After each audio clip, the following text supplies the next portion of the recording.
여러분 안녕하십니까? KBS 아메리칸 뉴스입니다.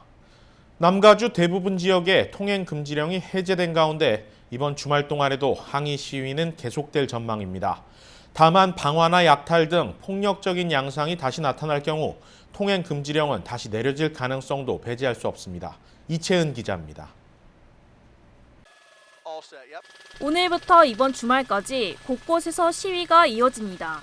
오늘과 내일 LA 다운타운을 포함한 할리우드와 산타모니카, 롱비치 등 10여 개 도시에서 시위가 이뤄질 전망인데 집회 시간과 장소는 소셜미디어를 통해 실시간으로 공유되고 있습니다. 오렌지 카운티 일대 곳곳에서는 최소 20곳 이상의 크고 작은 시위가 예정돼 있습니다. 부에나파크와 애너하임, 그리고 플로튼을 비롯한 한인 밀집 지역에서 시위가 열릴 예정인데 한인들의 각별한 주의도 필요해 보입니다. 조지 플로이드 추모식이 거행된 다음 날인 오늘, LA 카운티를 비롯한 오렌지 카운티 곳곳에서도 항의 시위가 이어졌습니다.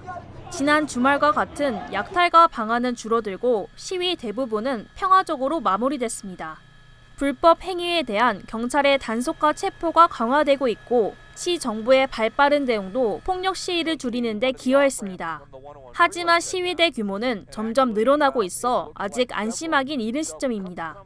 이번 주말 또다시 약탈과 폭력 등 소요 사태가 발생할 경우 통행 금지령이 다시 내려질 가능성도 있습니다.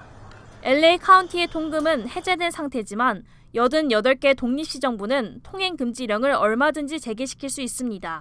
이번 주말 평화 시위가 이어질 경우 통행 금지령은 발효되지 않을 전망입니다.